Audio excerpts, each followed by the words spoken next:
ಹಂತಕ ಏನರ ಹಂತಕ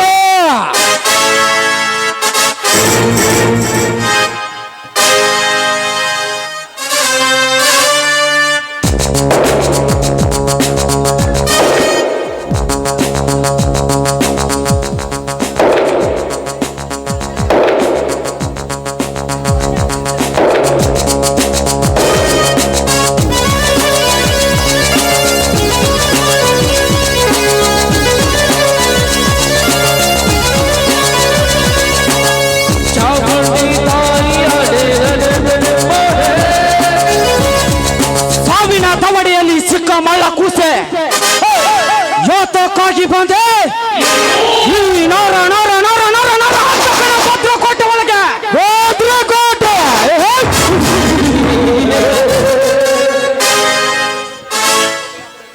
ಇದು ಭದ್ರಕೋಟೆಯಾದರೇನು ಕೆಂಪು ಕೋಟೆಯಾದರೇನು ನನಗೆದುರಾದ ವ್ಯಕ್ತಿ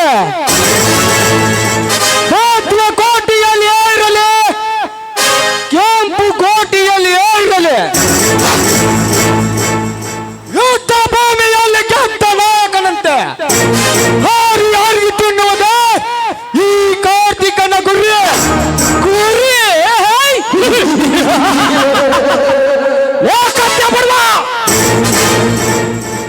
ನಿನ್ನ ಸೂರತನದ ಪೌರುಷದ ಮಾತು ಈ ನರ ಹಂತಕನ ಮುಂದೆ ನಡೆಯುವುದಿಲ್ಲ. ಈ ನರ ಹಂತಕ ಒಮ್ಮೆ ಕೆಂಗಣ್ಣಿನಿಂದ ಟಕ್ಕರಿಸಿ ನೋಡಿದರೆ ಇಡೀ ಸೃಷ್ಟಿಯೇ ಅಲ್ಲೋಲ ಕಲ್ಲೋಲವಾಗಿ ಈ ಭೂಮಿಯೇ ಬಾಯಿ ಬಿರುತ್ತದೆ. ಅಂಥದ್ರಲ್ಲಿ ನೀ ಯಾವ ಗಿಡದ ತಪ್ಪಲೇ ಈ ನರ ಹಂತಕನಿಗೆ ಗಿಡದ ತಪ್ಪಲ ಗಿಡದ ತಪ್ಪಲ ಅಲ್ಲಲೇ ಬಚ್ಚ ಲಕ್ಷ ಗಿಡ ನಿನ್ನಂತ ಕಬ್ಬಿದ ಕುಣ್ಣಿಗಳಿಗೆ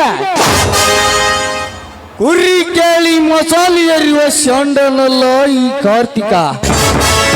ಈ ಕಾರ್ತಿಕ ಶಿವ ಎಂದರೆ ಶಾಂತಿ, ಎಂದರೆ ಹರಿಶ್ಚಂದ್ರನ ಘಾಟಿಗೆ ನಿನ್ನ ಹೆಣ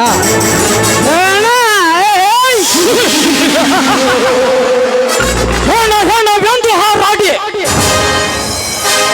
ದಿಕ್ಕಿಲ್ಲದ ಹೆಣವಾಗಿ ನೀ ಸಾಯಬೇಡ ಕಾರ್ತಿಕ. ಈ ನರ ಹಂತಕನ ಕೈಯಲ್ಲಿ ಈ ನರ ಹಂತಕ ಪಾಪ ಎಂದರೆ ಕರುಣೆ, ಕೋಪ ಎಂದರೆ ಕೋಪಾಗ್ನಿ ಜ್ವಾಲೆ. ನಿನ್ನ ಕೋಪಾಗ್ನಿ ಜ್ವಾಲೆಯಲ್ಲಿ ನಿನ್ನಾಗ್ನಿ ಜ್ವಾಲೆ ಹೇಗೆ ನಿನ್ನ ಕೋಪಾಗ್ನಿ ಜ್ವಾಲೆಯನ್ನು ಸುತ್ತ ಬೂದಿ ಮಾಡಿ ಯುವತಿಯಕ್ಕೆ ಧರಿಸಿಕೊಳ್ಳುವ ಶೂರ ಈ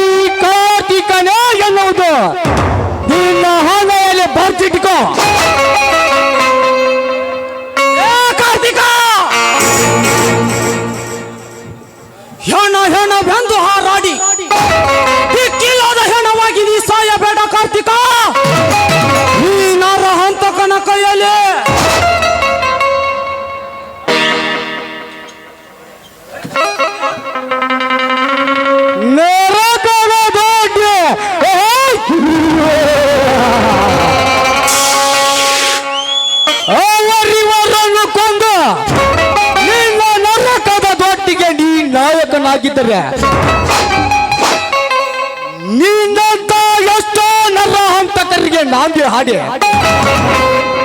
ಹೇಳಗಳಿಂದಲೇ ಸಾಮ್ರಾಜ್ಯ ಕಟ್ಟೆ ಈ ಸಾಮ್ರಾಜ್ಯದ ಅಧಿಪತಿಯಾಗಿ ಮೆರೆಯುತ್ತಿದ್ದಾನೆ ಈ ಹಮ್ಮಿರನೆನ್ನುವುದು ನೀ ಮರೆಯಬೇಡ. ಹಣದ ಸಾಮ್ರಾಜ್ಯ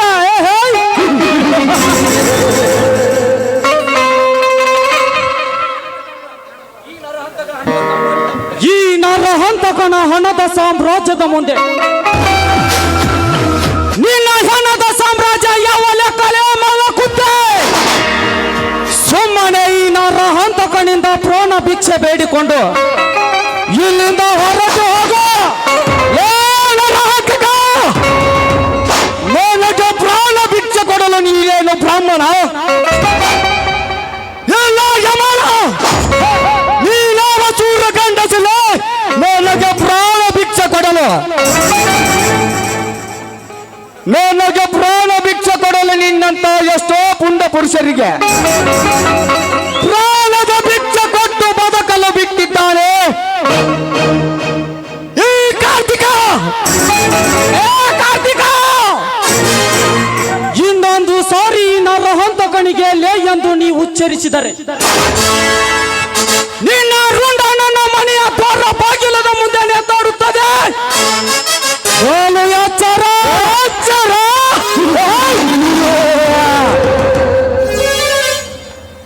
ಹಾಗೇಕೆ ನರ ಸತ್ತ ನಾಯಿ ಎಗರಾಡುತ್ತಿರುವೆ ನರಹಂತಕ. ಎಗರಾಟ ಪುಂಡಾಟ ಈ ಕಾರ್ತಿಕನಿಗೆ ನೀ ತೋರಿಸಲು ಬಂದರೆ ಜನದಲ್ಲ ಸುಟ್ಟು ಬಿಡುವ ಈ ನಿನ್ನ ಮನೆಯನ್ನು. ಕಾರ್ತಿಕ ಏನೋ ಸ್ಕೌಂಡ್ರಲ್, ಸುಡಲು ಇದೇನು ನಿಮ್ಮ ಅಪ್ಪನ ಸರ್ವ ಆಸ್ತಿ ಅಂತ ತಿಳ್ಕೊಂಡಿದ್ದೇನೋ ಮೂರ್ಖ. ಏ ನರಹಂತಕ, ಮರ್ಯಾದೆಯಿಂದ ಒಳ ಹೋಗಲು ಹೇಳು ನಿನ್ನ ತಂಗಿಗೆ. ಇಲ್ಲದಿದ್ದರೆ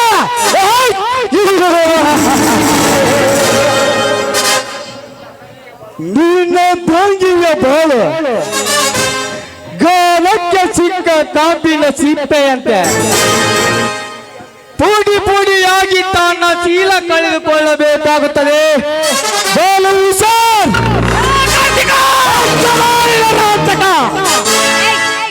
ಏನೋ ನಮ್ಮ ಮನೆಗೆ ಬಂದು ನಮ್ಮ ಮೇಲೆ ಪುಂಡತನ ತೋರಿಸುವಷ್ಟು ಪುಂಡ ನಿರ್ವೇನೋ.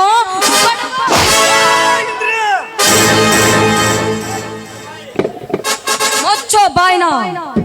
ಇನ್ನೊಂದು ಸಾರಿ ಏನಾದ್ರೂ ಹೀಗೆ ಮಾತಾಡಿದ್ಯಾದ್ರೆ ಒದ್ದು ಹೊರ ಹಾಕಬೇಕಾಗುತ್ತೆ. ಎಚ್ಚರ.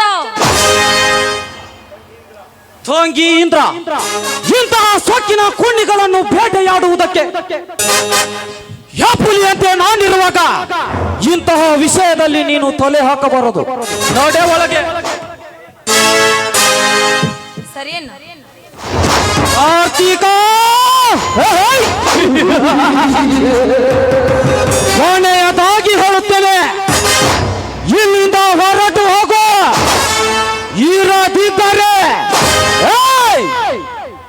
ಇರದಿದ್ದರೆ ನಿನ್ನ ದೊಡ್ಡಪ್ಪ ಕೆ ಪ್ರಸಾದ್ನ ದಾರಿ ನಿನಗೂ ತೋರಿಸಬೇಕಾಗುತ್ತದೆ.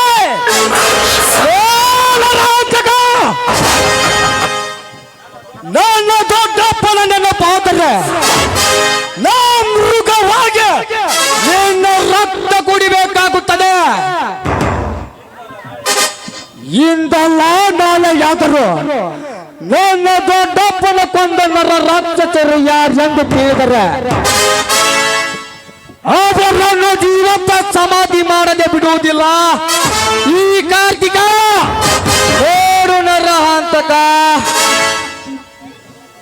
ನಾನು ನಡೆಯುತ್ತಿರುವ ಪ್ರತಿಯೊಂದು ದಾರಿಗೆ ನೀ ಮುಳ್ಳಾಗಿ ಬರುತ್ತಿರುವೆ. ಮುಂದೆ ನನ್ನ ದಾರಿಗೆ ಅಡ್ಡ ಬರಬೇಡ ಎಂದು ಎಚ್ಚರಿಸುತ್ತೇನೆ. ತಿಳಿದುಕೊಂಡು ನಡೆದರೆ ನಿನಗೂ ಒಳ್ಳೆಯದು, ನನಗೂ ಒಳ್ಳೆಯದು. ಇಂತಹ ಗೊಡ್ಡು ಬೆಂಕಿಗೆ ಹೆದರುವ ವ್ಯಕ್ತಿ ನಾನಲ್ಲ ಕಾರ್ತಿಕ. ನಿನ್ನಲ್ಲಿ ತಾಕತ್ತು ಇದ್ದರೆ ನೀನು ಗೆದ್ದು ಸೂರನಾಗು. ನನ್ನಲ್ಲಿ ತಾಕತ್ತಿದ್ದರೆ ನಾನು ಗೆದ್ದು ಸೂರನಾಗುತ್ತೇನೆ. ಹಾಗಾದರೆ ನಮ್ಮಿಬ್ಬರಲ್ಲಿ ಒಬ್ಬರ ಪ್ರಾಣ ಹೋದಾಗಲೇ ಈ ಯುದ್ಧಕ್ಕೆ ಮಂಗಲ.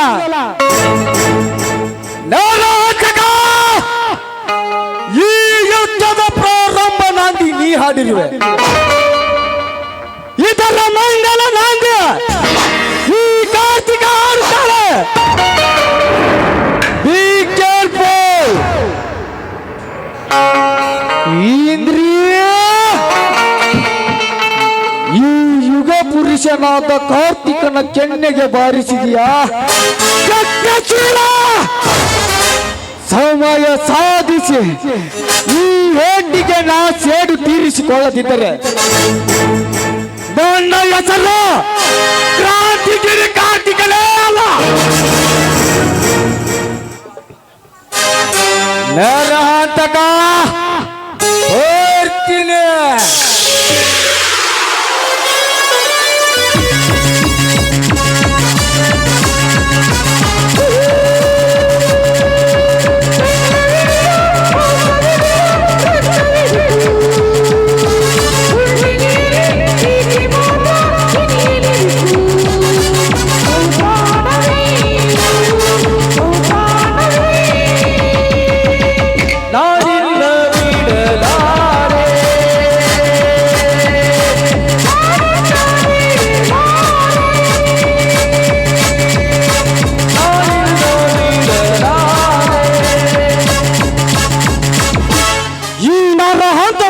ಬರ್ತೀನಿ ಎಂದು ಸವಾಲ್ ಹಾಕಿದ ಕೊನೆ ಅವ ಬರ್ತಾನ, ಇವ ಬರ್ತಾನ, ನೀನು ಬರ್ತಿ. ಯಾರ್ಯಾರು ಬರುವಾರದಿರಿ ಎಲ್ಲರೂ ಒಮ್ಮೆ ಸರ ಬರ್ರಿ. ಯಾಕಂದ್ರ ಈ ನಾರ ಹಂತಕ ರೆಡಿಯಾಗಿ ನಿಂತಾನ್. ಕಾರ್ತಿಕ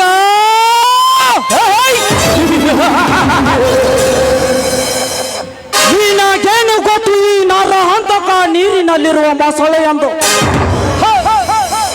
ನನ್ನ ನಿನ್ನ ಈ ಹೋರಾಟದ ಯುದ್ಧದಲ್ಲಿ ನಿನ್ನ ರಕ್ತ ಈ ಭೂಮಿಗೆ ಲೇಪನ ಮಾಡಿ ನಿನ್ನ ರಕ್ತದಿಂದ ನನ್ನ ಪಾದ ತೊಳೆದುಕೊಳ್ಳದಿದ್ದರೆ ನನ್ನ ಹೆಸರು ರಾಜಾದಿ ರಾಜ ರಾಜ ರವಿ ವರ್ಮ,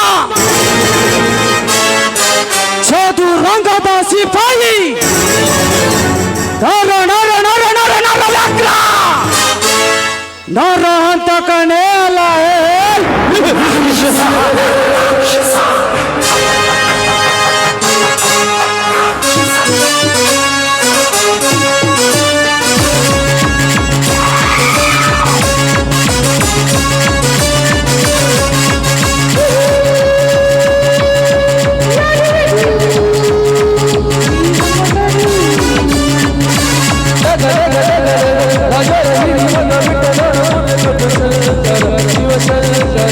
ಅಣ್ಣ ಅಣ್ಣ ತಂಗಿ ಚಂದ್ರ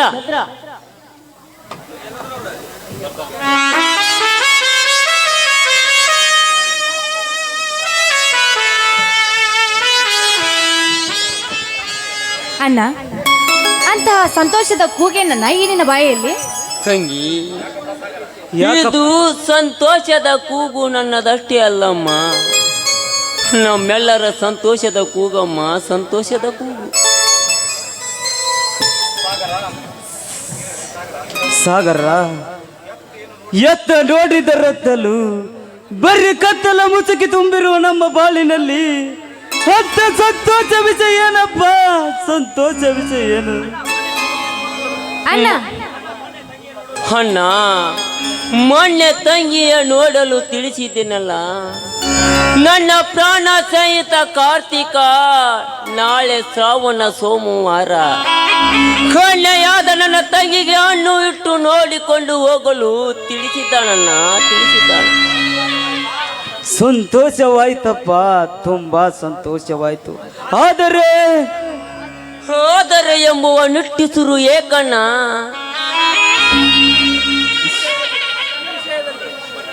ಸಕಲ ಗುಣದಲ್ಲಿ ಸಂಪನ್ನಾಗಿರುವ ನನ್ನ ಮಿತ್ರ ಕಾರ್ತಿಕನಿಗೆ ನನ್ನ ತಂಗಿಯನ್ನು ಕೊಟ್ಟರೆ ನನ್ನ ತಂಗಿಯ ಬಾಳು ಬಂಗಾರ ಆಗುವುದಲ್ಲಿ ಸಂದೇಹವಿಲ್ಲಣ್ಣ, ಸಂದೇಹವಿಲ್ಲ.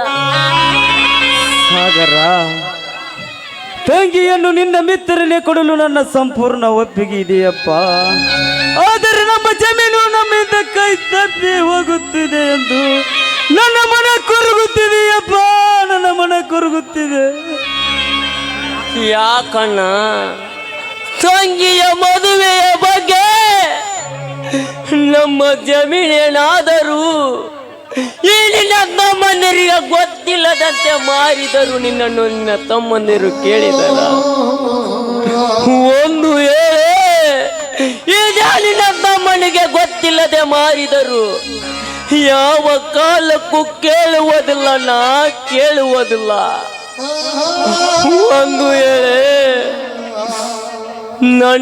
ಒಂದು ಏಳೆ ಕೇಳಿದರು. ಚಿಕ್ಕಂದಿರುತ್ತಲೇ ತಾಯಿ ತಂದೆಯನ್ನು ಕಳೆದುಕೊಂಡಿರುವ ಈ ನನ್ನ ತಬ್ಬಲಿಯ ನನ್ನ ತಂಗಿ ನನ್ನ ತಮ್ಮ ನಿನ್ನ ಎದೆ ಮೇಲಿಟ್ಟು ಜೋಪಾನ ಮಾಡಿರುವೆ ಅಣ್ಣ, ಜೋಪಾನ ಮಾಡಿರುವೆ.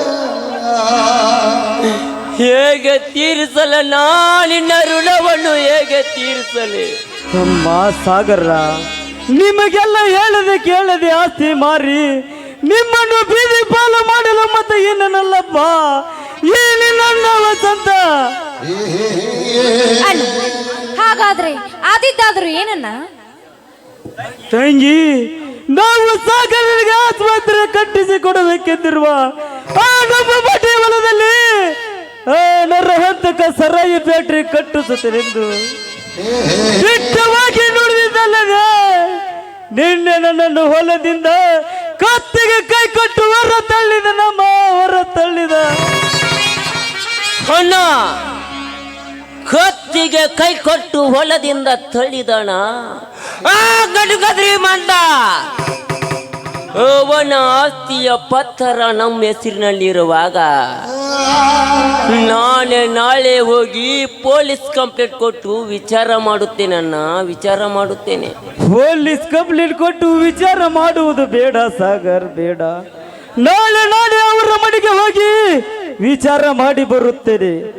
ಅಲ್ಲಿವರೆಗೂ ಈ ವಿಷಯ ಕಂಡರ ಬಂಡರ ರುಂಡ ಕಡಿದು ಚಂಡಿನಂತೆ ಆಟವಾಡಲು ಸಿದ್ಧನಾಗಿ ನಿಂತಿರುವ ಗಂಟುಗಲಿ ನನ್ನ ತಮ್ಮ ಶಿವನಿಗೆ ತಿಳಿಸುವುದು ಬೇಡ.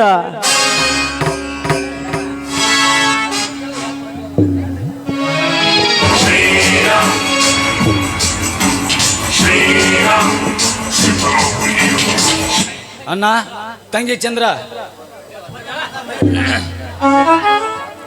ಅಣ್ಣ, ತಂಗಿ ಚಂದ್ರ. ಬಾ ಶಿವ, ಈಗ ಬಂದೇನಪ್ಪ? ಹೌದಣ್ಣ, ಈಗ ಬಂದೆ. ಅಣ್ಣ, ಅದೇನು ಅಣ್ಣ ತಂಗಿಯರಿಬ್ಬರು ಈ ಪ್ರಪಂಚವೇ ಕೆಳಗಾದಂತೆ ಮಾತನಾಡ್ತಿದ್ದಾರಲ್ಲ? ಅಣ್ಣ, ಅಂತ ವಿಷಯ ಏನೂ ಇಲ್ಲಣ್ಣ, ಹಾಗೆ ಸುಮ್ಮನೆ ನಿಂತಿದ್ವಿ ಅಷ್ಟೇ. ಇಲ್ಲ ತಂಗಿ, ಇಲ್ಲ. ನೀ ಏನೇ ಹೇಳಿದ್ರು ಈ ಶಿವ ನಂಬುವುದಿಲ್ಲ. ಯಾಕೆಂದರೆ ಹುಟ್ಟಿ ಇಷ್ಟು ದೊಡ್ಡವನಾದರೂ ನಮ್ಮಣ್ಣ ವಸಂತ ಹೀಗೆ ತಲೆ ತಗ್ಗಿಸಿ ನಿಂತವನೇ ಅಲ್ಲ. ಆದರೆ ಅಣ್ಣ ನಿಂತಿರುವುದನ್ನು ನೋಡಿದರೆ ನಮ್ಮ ಮನೆತನದ ಮೇಲೆ ಏನೋ ಕೆಟ್ಟ ಘಟನೆ ನಡೆದಿರಬೇಕು. ಹೇಳಣ್ಣ, ಹೇಳು, ಏನಾಯ್ತೆಂದು? ತಮ್ಮ ಶಿವ, ನಮ್ಮ ಅಜ್ಜ ಮುತ್ತಜ್ಜನ ಕಾಪಾಡಿಕೊಂಡು ಬಂದ ನಮ್ಮ ಆಸ್ತಿ ನಮ್ಮಿಂದ ಕೈ ತಪ್ಪಿ ಹೋಗುತ್ತಿದೆಯಪ್ಪ, ಕೈ ತಪ್ಪಿ ಹೋಗುತ್ತಿದೆ. ಇದೇನನ್ನ ನಿನ್ನ ಮಾತು? ಜೋಡು ಹುಲಿಗಳಂತೆ ನಿನ್ನ ತಮ್ಮಂದ್ರು ಇನ್ನೂ ಜೀವಂತಿರುವಾಗ ಯಾವನೋ ಬಂಡ ಬಂದು ಈ ಶಿವನ ಆಸ್ತಿಗೆ ಕೈ ಹಾಕಿರುವನೆಂದ್ರೆ ಕೆಚ್ಚದ ವೀರನಾದ ಈ ಶಿವ ಇದ್ದು ಸತ್ತಂತೆ ಅಣ್ಣ, ಈ ಶಿವ ಇದ್ದು ಸತ್ತಂತೆ. ಅಣ್ಣ, ಸಮಾಧಾನ ತೆಗೆದುಕೋ ಅಣ್ಣ, ಸಮಾಧಾನ ತೆಗೆದುಕೋ. ಅದೆಲ್ಲವನ್ನು ಮುಂದೆ ವಿಚಾರ ಮಾಡಿದ್ರಾಯ್ತು. ಹೇಗೆ ಸಮಾಧಾನ ತೆಗೆದುಕೊಳ್ಳಲಿ ತಂಗಿ? ಆ ಕಟುಕ ಯಾರೆಂದು ಕಂಡು ಹಿಡಿದು ಅವನ ರಕ್ತ ಕುಡಿದು ಹಸಿದು ಹುಲಿಯಂತೆ ಅಬ್ಬರಿಸಿ ಹೊರ ಬರುತ್ತಿದೆ ನನ್ನ ಬಿಸಿ ರಕ್ತ. ಅಣ್ಣ, ಅವನ್ ಯಾರೆಂದು ನನಗೆ ನೀ ಹೇಳದಿದ್ದರೆ ನಿನಗೆ ಆ ನನ್ನ ತಂದೆ ಬಸವೇಶ್ವರನ ಮೇಲೆ ಆಣೆ ಆದಿತ್ತು. ಶಿವ, ಮತ್ತೆ ಹೇಳಣ್ಣ, ಯಾರು ಆ ಕುಣಿ ಎಂದು? ಬೇರೆ ಯಾರು ಅಲ್ಲಪ್ಪ, ಆ ಕೆಟ್ಟ ಕುಲದ ನರಹಂತಕ. ಏ ನರಹಂತಕ! ಅಣ್ಣ, ಅಷ್ಟೇ ಅಲ್ಲ ಅಣ್ಣ, ನಿನ್ನೆ ಕೆಲಸ ಮಾಡುತ್ತಿರುವಾಗ ಅಣ್ಣ ಹೊಲದಲ್ಲಿ ಕೆಲಸ ಮಾಡುತ್ತಿರುವಾಗ ಕತ್ತಿಗೆ ಕೈ ಹಾಕಿ ಹೊರತಳಿದನಂತನ್ನ ಆ ಪಾಪಿ ನರಹಂತಕ. ಲೇ ಮಗನೇ ನರಹಂತಕ! ನಮ್ಮಣ್ಣಾದ ವಸಂತ ಸಾಗರನ ಹಿಂದೆ ಸಿಂಹದ ಶಕ್ತಿ ಇರುವ ಈ ಶಿವನಿರುವನೆಂದು ಲೆಕ್ಕಿಸದೆ ನಮ್ಮ ಅಣ್ಣನನ್ನು ಕತ್ತಿಗೆ ಕೈ ಕೊಟ್ಟು ಹೊರತಳಿದೆಯಾ ಹೇಳಿ ನನ್ನ ಮಗನೇ? ಅಣ್ಣ, ಇವಾಗಲೇ ಹೋಗಿ ಆ ನರಹಂತಕನ ರುಂಡ ಕಡಿದು ಅವನ ದೇಹವನ್ನು ಸುಟ್ಟು ಬರುತ್ತೇನೆ. ನಿಲ್ಲು ಶಿವ, ನಿಲ್ಲು. ಅದನ್ನೆಲ್ಲವನ್ನು ನಾ ವಿಚಾರ ಮಾಡಿ ಸರಿಪಡಿಸುತ್ತೇನೆ. ಅಲ್ಲಿವರೆಗೂ ಸ್ವಲ್ಪ ಶಾಂತತೆ ತೆಗೆದುಕೋಪ್ಪ, ಶಾಂತತೆ ತೆಗೆದುಕೋ. ಹೇಗೆ ಶಾಂತತೆ ತೆಗೆದುಕೊಳ್ಳಲಿ ಅಣ್ಣ? ಹೇಗೆ ಶಾಂತತೆ ತೆಗೆದುಕೊಳ್ಳಲಿ? ಈ ಸಮಾಜಕ್ಕೆ ಕೇಡು ಬಗೆಯುವ ಕೆಟ್ಟ ಶ್ರೀಮಂತ ರಕ್ತ ಕುಡಿಯಲೆಂದೇ 18 ಎಮ್ಮೆ ಹಾಲು ಕುಡಿಸಿ ಗಂಡು ಹುಲಿಗಳ ನಾಯಕನಂತೆ ಬೆಳೆಸಿದ ಈ ಗಂಡು ದೇಹ ಆ ಶ್ರೀಮಂತರ ಇದೆ ಸೀಳಲು ಹಾತುರಿಯುತ್ತಿದೆ. ಬಿಟ್ಟು ಬಿಡುವ ನಾಯಿ, ನಿನ್ನ ತಮ್ಮನನ್ನು ತಡೆಯಬೇಡ. ಶಿವ, ಇದೇ ನಿನ್ನ ಕೊನೆಯ ನಿರ್ಧಾರವಾದರೆ ಇಂದಿನಿಂದ ನಿನ್ನ ಪಾಲಿಗೆ ಅಣ್ಣ ತಂಗಿಯರು ಸತ್ತರೆಂದು ತಿಳಿದುಕೋ. ಅಣ್ಣ, ಅಂತ ಕೆಟ್ಟ ಮಾತುಗಳನ್ನಾಡಿ ಕಟ್ಟಿ ಹಾಕಬೇಡ ನಿನ್ನ ತಮ್ಮ ಶಿವನನ್ನು. ಆ ನರಹಂತಕ ಆಡಿದ ಒಂದೊಂದು ಹೇಸಿ ಕೃತಿ ನೆನೆಸಿಕೊಂಡರೆ ಅವನನ್ನು ಕಡೆದು ಹೆಡಿಗೆ ತುಂಬಿದರೂ ನನ್ನ ಸಿಟ್ಟು ತಿರುವುದಿಲ್ಲ. ಗಂಡ ಗರುಡನ ಗಂಡ ಅನಿಸಿಕೊಂಡಿರುವ ಈ ಶಿವನ ಆಸ್ತಿಗೆ ಕೈ ಹಾಕಲು ಎಷ್ಟು ಗುಂಡಿಗೆ ಇರಬೇಕು ಕೊಬ್ಬಿದ ಕುಂಡಿ ನರಹಂತಕನಿಗೆ? ಅಪ್ಪನೆ ಕೊಟ್ಟು ಬಿಡುವಣ್ಣ. ಹೊರಗಳಿಗೆಯಲ್ಲಿ ಆ ನರಹಂತಕನ ದೇಹವನ್ನು ಇಬ್ಬಾಗ ಮಾಡಿ ಅವನ ರುಂಡ ತಂದು ನಿನ್ನ ಪಾದಕ್ಕೆ ಅರ್ಪಿಸಿದ್ದರೆ ನನ್ನ ಹೆಸರು ಸಿಡಿಗೆದ್ದ ಶಿವನೇ ಅಲ್ಲ. ಬಡವನ ಕೋಪ ದವಡೆಗೆ ಮೂಲ. ಬಡವರಾದ ನಮಗೆ ಕೋಪ ಸರಿಯಲ್ಲಪ್ಪ. ಶಾಂತಿಯಿಂದ ಕಾರ್ಯ ಸಾಧಿಸೋಣ. ಶಾಂತಿ ಶಾಂತಿ ಶಾಂತಿ ಎಂದು ಕೈ ಕಟ್ಟಿ ಕುಳಿತರೆ ಮೆಟ್ಟಿಸಿರುತ್ತಾರನ್ನ ನಮ್ಮಂತ ಬಡವರನ್ನು ಆ ಶ್ರೀಮಂತರೆಂಬ ರಾಕ್ಷಸರು. ಶಾಂತಿ ಶಾಂತಿ ಎಂದು ನಮ್ಮ ದೇಶಕ್ಕೆ ಸ್ವಾತಂತ್ರ್ಯವನ್ನು ತಂದು ಕೊಡಲಿಲ್ಲವೇ ಆ ನನ್ನ ತಂದೆ ಮಹಾತ್ಮ ಗಾಂಧೀಜಿ? ಅಂತ ಮಹಾತ್ಮನನ್ನೇ ಕೊನೆಗೆ ಗುಂಡಿಟ್ಟು ಕೊಲ್ಲಲಿಲ್ಲವೇ ಆ ನರಹಂತಕನಂತ ಕೆಟ್ಟ ಹುಳಗಳು? ಅಂದಾಗ ಇನ್ನೆಲ್ಲಿದೆ 21ನೇ ಶತಮಾನದಲ್ಲಿ ಈ ಶಾಂತಿಗೆ ಬೆಲೆ? ಅಣ್ಣ, ಅಣ್ಣ ಹೇಳುವ ಮಾತನ್ನು ಸ್ವಲ್ಪ ಕೇಳಣ್ಣ. ಮೊದಲು ಹಿರಿಯಣ್ಣನಾಗಿ ವಿಚಾರ ಮಾಡಲಿ, ಆ ನಂತರ ಹಿರಿಯಣ್ಣನ ಮಾತು ಮಿಕ್ಕಿ ನಡೆದರೆ ನೀನು ವಿಚಾರ ಮಾಡುವಂತೆಪ್ಪ. ಇಲ್ಲ, ನಾ ಹೇಳುದ ಮಾತನ್ನು ಕೇಳದೆ ನೀನೇ ಮಿಕ್ಕಿ ನಡೆದರೆ ಅಣ್ಣ ನಿನಗೆ ನನ್ನ ಮೇಲೆ ಆನೆಯಾಗಿದೆ ಅಣ್ಣ. ಆಯ್ತು ತಂಗಿ, ನಮ್ಮಣ್ಣ ಹೇಳುವ ಮಾತಿಗೆ ಆ ನರಹಂತಕ ಬೆಲೆ ಕೊಟ್ಟರೆ ಸರಿ. ಇರದಿದ್ದರೆ ಆ ನರಹಂತಕನನ್ನು ಪೀಸ್ ಪೀಸ್ ಆಗಿ ಕತ್ತರಿಸಿ ಅವನ ಕರಳು ಕಿತ್ತು ನಿನ್ನ ಕೊರಳಿಗೆ ಹಾರವನ್ನಾಗಿ ಹಾಕದಿದ್ದರೆ ನನ್ನ ಹೆಸರು ಸಿಡಿಗೆದ್ದ ಶಿವನೇ ಅಲ್ಲ. ಇದು ಆ ನನ್ನ ತಂದೆ ಬಸವೇಶ್ವರನ ಮೇಲೆ ಆನೆ ಸತ್ಯ. ಆಯ್ತಣ್ಣ, ಬನ್ನಿ ಒಳಗರೆ ಎಲ್ಲರೂ ಊಟ ಮಾಡೋಣ. ತಂಗಿ ಚಂದ್ರ, ನಂದು ಸ್ವಲ್ಪ ಕೆಲಸವಿದೆ, ಆಮೇಲೆ ಬಂದು ಊಟ ಮಾಡುತ್ತೇನೆ. ತಮ್ಮಂದಿನೆಂದು ಕರೆದುಕೊಂಡು ಹೋಗಿ ಊಟ ಮಾಡು. ಆಯ್ತು ಅಣ್ಣ, ನಡೀರಿ ಎಲ್ಲರೂ ಒಳಗೆ ಹೋಗೋಣ.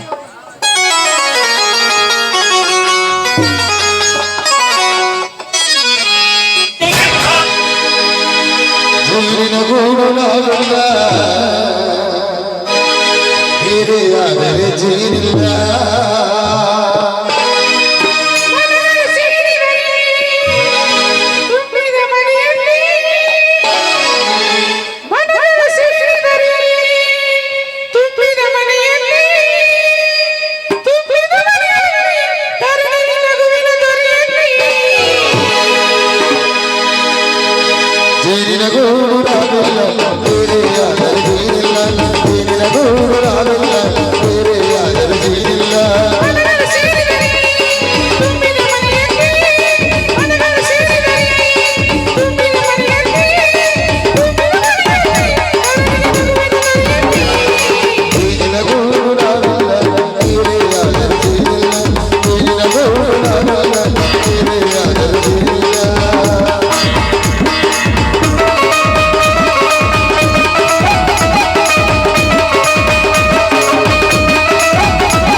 ನಮ್ಮ ಅಣ್ಣ ಇವನು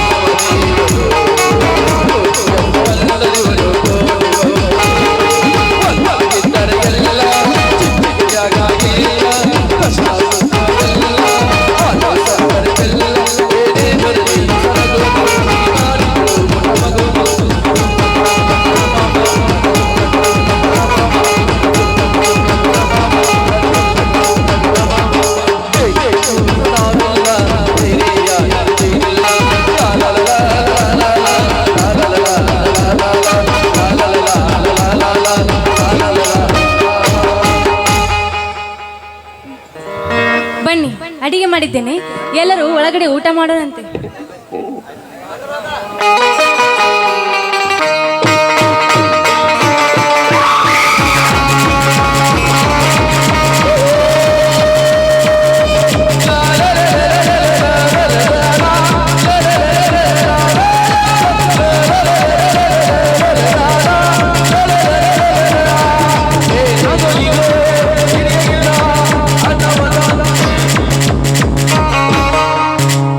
ಕುಮಾರ್, SP ಶಕ್ತಿ ಕುಮಾರ್,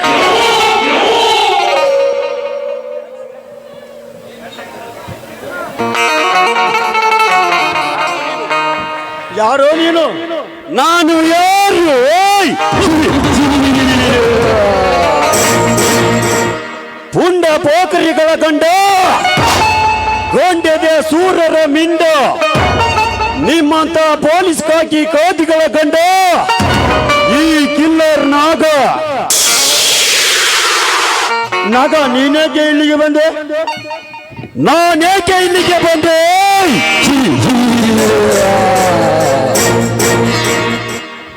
SP ಶಕ್ತಿ ಕುಮಾರ್, ತಿನ್ನುವುದು ಸರ್ಕಾರದ ಅನ್ನ, ತೊಡುವುದು ಸರ್ಕಾರದ ಬಟ್ಟೆ, ಮೆಟ್ಟುವುದು ಸರ್ಕಾರದ ಬೂಟ್, ಓಡಾಡುವುದು ಸರ್ಕಾರ ಕೊಟ್ಟ ಮಾರುತಿ ವ್ಯಾನಿನಲ್ಲಾದರೂ ಸಹ ಸರ್ಕಾರ ನಿನಗೆ ಇಷ್ಟೆಲ್ಲ ಸೌಕರ್ಯ ಕೊಟ್ಟಿರುವಾಗ ಸರ್ಕಾರಕ್ಕೆ ದ್ರೋಹ ಬಗೆದು ದೇಶದ್ರೋಹಿ ಗೋಮುಖನರ ವ್ಯಾಘ್ರಗಳಾದ ಮುಖ್ಯಮಂತ್ರಿ KK ಪ್ರಸಾದ್ ಹಾಗೂ ರೋಣ ರುದ್ರನಂತ ದೇಶದ್ರೋಹಿಗಳಿಗೆ ಬೆಂಬಲ ನೀಡಿ ಬಡವರ ಕತ್ತು ಕತ್ತರಿಸಿ ಬದುಕುತ್ತಿರುವ ನಿಮ್ಮಂತ ಪೊಲೀಸ್ ನಾಯಿಗಳು ಕರ್ನಾಟಕದ ಪೊಲೀಸರಿಗೆ, ಕರ್ನಾಟಕದ ಡಿಪಾರ್ಟ್ಮೆಂಟ್ ನಿಲ್ಲಿದ್ದರೆ ಕರ್ನಾಟಕದ ಪೊಲೀಸರಿಗೆ ಅವಮಾನ. ನಿನ್ನಂತ ಪೊಲೀಸ್ ನಾಯಿಗಳು ಇರಬೇಕಾಗಿದ್ದು ಈ ಭೂಗತ ಲೋಕದಲ್ಲ, ಯಮ ಲೋಕದಲ್ಲಿ. ನಿಮ್ಮಂತ ನಾಯಿಗಳನ್ನು ಸುಟ್ಟು ಬಿಸಾಕಲು ಬ್ರಹ್ಮ ಸೃಷ್ಟಿಸಿ ಕಳಿಸಿರುವನು ಈ ಭೂಗತ ಲೋಕದ ದೊರೆಯನ್ನಾಗಿ ನಾಗನನ್ನು. ಸ್ಮರಿಸಲೇ ನಿನ್ನ ತಾಯಿ ನಾಡನ್ನು.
ಈ ಅವಶ್ಯಕತೆ ಇದ್ದರೆ ಈ ನಾಗ ಕಾಲು ಹಿಡಿಯುತ್ತ ಕಡಿಯುತ್ತಾನೆ.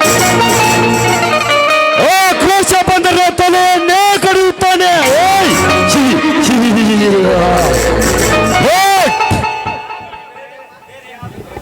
ಈ ನಾಗನ ಬೇರೆ, ಈ ನಾಗನ ಸ್ಟೈಲೇ ಬೇರೆ.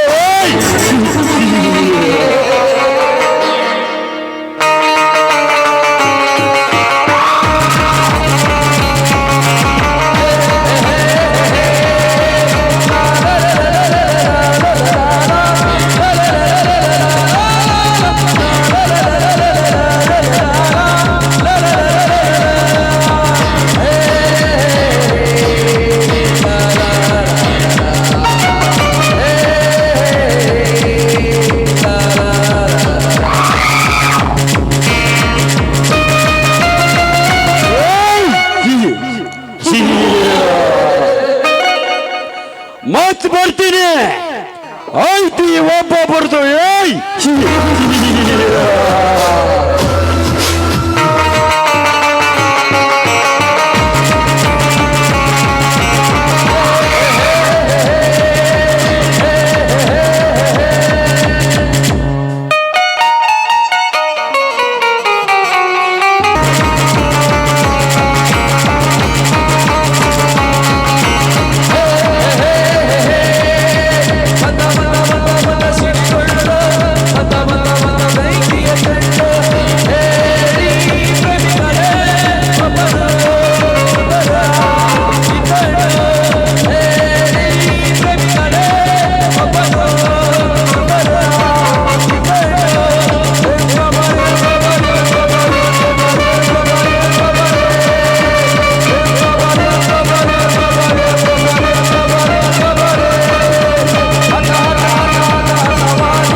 ಹಿಂದೆ ಕಾಲೇಜಿನಲ್ಲಿ ಯಾವುದೋ ಬಡ ಹುಡುಗಿಯನ್ನು ನಾ ಕೆಣಕಿದಾಗ ಅವಳ ಪರವಾಗಿ ನನ್ನೊಂದಿಗೆ ವಾದ ಮಾಡಿ ನೂರಾರು ಕಾಲೇಜು ಹುಡುಗಿಯರ ಎದುರು ಈ ಕಾರ್ತಿಕನನ್ನು ಅವಮಾನ ಮಾಡಿದನಲ್ಲ ಆ ಸಾಗರ ಸಾಗರ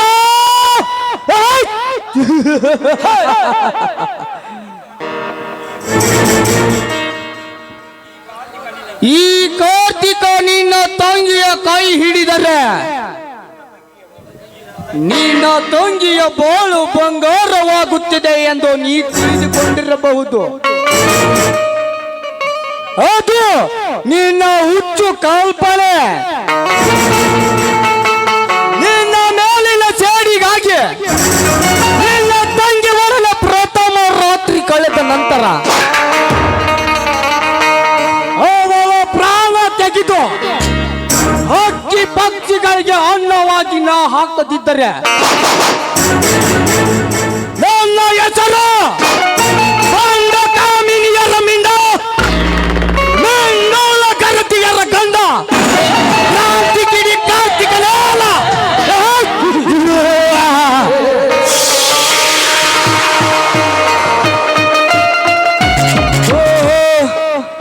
ರೆಕ್ಕೆ ಬಲಿತ ಹಕ್ಕಿಯಂತೆ ಹಾರುತ್ತ ಆ ಸಾಗರನ ತಂಗಿ ಚಂದ್ರ ಈತ ಕಡೆನೇ ಬರುತ್ತಿದ್ದಾಳೆ. ಬರಲೆ ಬರಲೆ.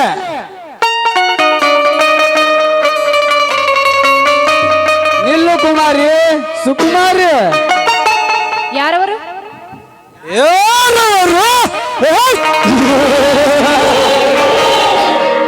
ನಿನ್ನಂತ ಹರೆಯದ ಬಾಲೆಯರ ಚೀಲ ಎಂಬ ಗದಿಗೆ ನೇರಿ ಹರಿದು ತಿನ್ನುವ ವೀರ ಪುರುಷ. ನೋಡಿ, ನೀವು ಯಾರಾದ್ರೆ ನನಗೇನು, ಸುಮ್ಮನೆ ನನಗೆ ದಾರಿ ಬಿಡಿ. ಏನ ಈ ವೀರ ಪುರುಷನಿಗೆ ದಾರಿ ಬಿಡುವುದು ಗೊತ್ತಿಲ್ಲ. ದಾರಿ ತಪ್ಪಿ ಬಂದ ನಿನ್ನಂತ ಸುರ ಸುಂದರಿಯರ ದೇಹ ಸುಖ ಉಂಟಾಗಲೇ ನನ್ನ ಮನಸ್ಸಿಗೆ ಶಾಂತಿ. ಬಾಚಿನ ನನ್ನೊಲವಿನ ಚುಗುರಾಗಿ ದೂರ ಸರದ ನಿಂತು ಮಾತನಾಡೋ ದುರಾತ್ಮ. ಇಲ್ಲಿವರೆಗೂ ಈ ಚಂದ್ರ ನಿನಗೆ ಮರ್ಯಾದೆ ಕೊಟ್ಟು ಮಾತನಾಡಿದ್ದಾಳೆ. ಇನ್ನೇನಾದ್ರೂ ಒಂದೇ ಒಂದು ಹೆಜ್ಜೆ ಮುಂದಿಟ್ಟಿದ್ದೆ ಆದರೆ ನನ್ನ ಕಾಲಲ್ಲಿರುವ ಚಪ್ಪಲಿನ ಮಾತನಾಡುತ್ತದೆ. ಜೋಕೆ ಕಾಯದ ನಾಗರ ಹಾವಿನಂತೆ ಬೋರ್ಗರಿತು ನಾಗರನಂತೆ ವಿಷ ತುಂಬಿಕೊಂಡು ನಿಂತಿರುವ ಈ ವೀರ ಕುಲಪುತ್ರನಿಗೆ ಚಪ್ಪಲಿ ತೋರಿಸಿದೆಯಾ ಬಂಡರಂಡ? ಏ ಹುಚ್ಚ, ನೀ ಏನಾದ್ರೂ ಹೀಗೆ ಹುಚ್ಚನ ಹೆಂಚಿ ಹಾರಾಡಿದರೆ ಕೇವಲ ನನ್ನ ಕಾಲಲ್ಲಿರುವ ಚಪ್ಪಲಿ ಅಷ್ಟೇ ಅಲ್ಲ, ಈ ನಿನ್ನ ಮೈ ಚರ್ಮವನ್ನು ಸುಲಿದು ನನ್ನ ಅಣ್ಣಂದಿರ ಮೆಟ್ಟುವ ಮೆಟ್ಟನಾಗಿ ಮಾಡಬೇಕಾಗುತ್ತದೆ. ಬಲು ಎಚ್ಚರ.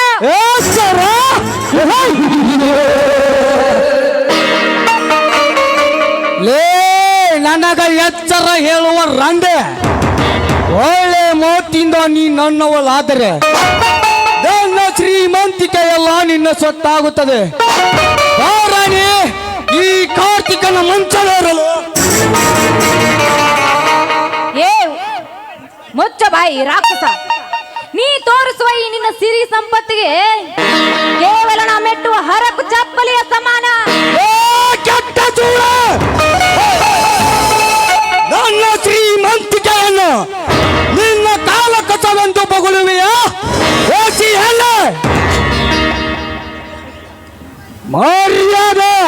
ಮರ್ಯಾದೆಯಿಂದ ನೀ ನನ್ನವರಾದರೆ ಸರಿ, ಇಲ್ಲದಿದ್ದರೆ ನಿನ್ನ ಪ್ರಾಣ ಹಾರೋದು ಈ ಕಾರ್ತಿಕನ ಕೈಯಲ್ಲ.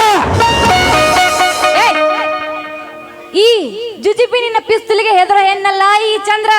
ನೋಡು, ನೀ ನನ್ನನ್ನು ತುಂಡು ತುಂಡಾಗಿ ಕತ್ತರಿಸಿದರೂ ಸರಿ, ನಾನು ಈ ಜನ್ಮದಲ್ಲಿ ನಿನ್ನವಳಾಗಲು ಸಾಧ್ಯವಿಲ್ಲ. ಬೇಕಾದರೆ ಈ ಭೂತಾಯಿ ಮೇಲಾನೆ. ಮೆಚ್ಚಿದೆ ಚಂದ್ರ, ಮೆಚ್ಚಿದೆ. ಯಾಕೆಂದ್ರೆ ಗಂಡು ಎದುಗಾರಿಕೆಯ ಮಾತಿನ ಮುಂದೆ ಈ ಕಾರ್ತಿಕ ಸೋತು ಹೋದ. ಹಾಗಾದ್ರೆ ನೀವ ನಮ್ಮ ಅಣ್ಣನ ಸ್ನೇಹಿತ? ಹೌದು ಚಂದ್ರ, ಹೌದು. ನಿಮ್ಮನ್ನ ಸಾಗರನ ಸ್ನೇಹಿತನೇ ಈ ಕಾರ್ತಿಕ. ಹಾಗಾದ್ರೆ ಇಷ್ಟೊತ್ತು ನಡೆದುಕೊಂಡ ರೀತಿ ಬರೀ ನಾಟಕವಷ್ಟೇ ಚಂದ್ರ, ಬರೀ ನಾಟಕವಷ್ಟೇ. ನೋಡು ಚಂದ್ರ, ಈಗಿನ ಕಾಲದ ಹುಡುಗಿಯರಿಗೆ ಹಣದ ಆಸೆ ತೋರಿಸಿದರೆ ಸಾಕು. ಹೆತ್ತ ತಂದೆ ತಾಯಿಯ ಕತ್ತನ್ನೇ ಕತ್ತರಿಸಿ ಮಿಂಡರೊಡನೆ ಓಡಾಡುವ ಬಜಾರಿ ಹೆಣ್ಣುಗಳೆಷ್ಟಿಲ್ಲ ಈ ಕಲಿಯುಗದಲ್ಲಿ. ಹಣದ ಆಸೆಗಾಗಿ ವೈಶ್ಯ ಪಾಸೆ ಹಾಕಿ ಹಂದಿಯಂತೆ ತಿರುಗಾಡುವ ನನ್ನ ಜಾತಿ ಹೆಣ್ಣುಗಳಷ್ಟಿಲ್ಲ ಈ ಕಲಿಯುಗದಲ್ಲಿ ಅಂದಾಗ ಕೇವಲ ಬಡವನ ತಂಗಿಯಾದ ನಿನ್ನಲ್ಲಿ ಯಾವ ಆಸೆ ಇದೆ ಎಂದು ನಿನ್ನನ್ನು ಪರೀಕ್ಷಿಸಲು ಈ ರೀತಿ ನಡೆದುಕೊಂಡೆ. ಈ ಪರೀಕ್ಷೆಯಲ್ಲಿ ನೀನು ಪಾಸಾದೆ. ನೋಡು ಚಂದ್ರ, ನಿನ್ನೊಂದಿಗೆ ಹೀಗೆ ನಡೆದುಕೊಂಡಿದ್ದಕ್ಕೆ ನನ್ನನ್ನು ಕ್ಷಮಿಸು. ಚೇಚೆ, ಅಂತ ದೊಡ್ಡ ಮಾತೇಕೆ? ಇಂದಲ್ಲ ನಾಳೆ ಆದ್ರೂ ನೀವು ನನ್ನ ಪತಿದೇವರಾಗುವ ರಾಜನಲ್ಲವೇ?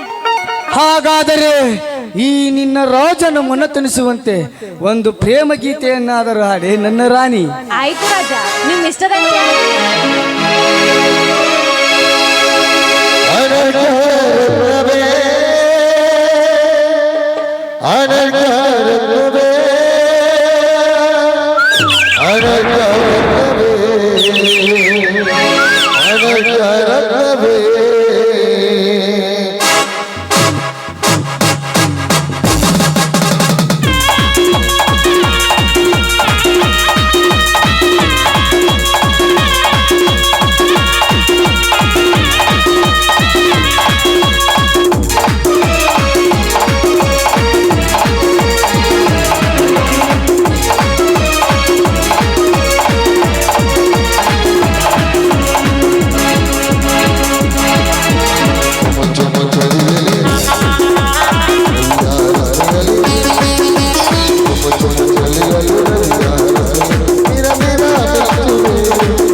ಮನೆಯಲ್ಲಿ ನನ್ನಂದರು ನನ್ನ ಸಲುವಾಗಿ ಕಾಯ್ತಾ ಇರುತ್ತಾರೆ.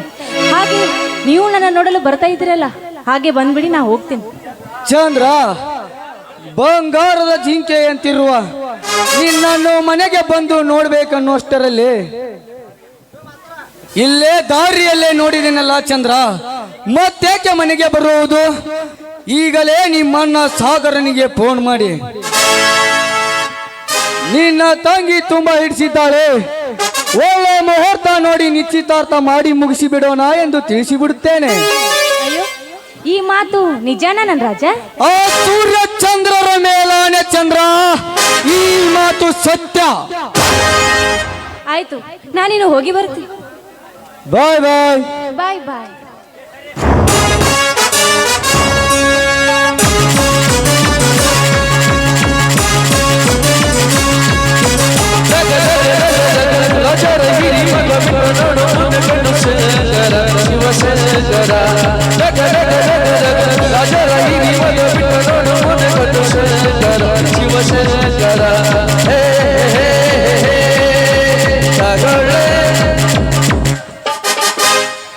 ಸಾಗರ, ನಿನ್ನ ಮೇಲಿನ ಸೇಡಿಗಾಗಿ ನಿನ್ನ ತಂಗಿಯನ್ನು ಕೊಲೆ ಮಾಡಿಸಬೇಕೆಂದಿರುವ ಈ ಕಾರ್ತಿಕನ ಭಾವನೆ ನಿಜಕ್ಕೂ ಸುಳ್ಳಾಗಿ ಹೋಯಿತು. ಬಂಗಾರದ ಕಡ್ಡಿಯಂತಿರುವ ನಿನ್ನ ತಂಗಿಯನ್ನು ನೋಡಿದ ಮೇಲೆ ನಿಜಕ್ಕೂ ಅವಳನ್ನು ಮದುವೆಯಾಗಿ ಅವಳೊಂದಿಗೆ ಬಾಳು ಸಾಗಿಸಬೇಕೆಂಬ ಆಸೆ ನನ್ನ ಮನದಲ್ಲಿ ಕಡಲಾಗಿ ಉಕ್ಕಿ ಹರಿಯುತ್ತಿದೆ. ಈ ಜನ್ಮದಲ್ಲೂ ಅಷ್ಟೇ ಅಲ್ಲ, ಮುಂದೆ 7 ಜನ್ಮದಲ್ಲಿಯೂ ಕೂಡ ಚಂದ್ರಳೇ ಈ ಕಾರ್ತಿಕನ ಸತಿ.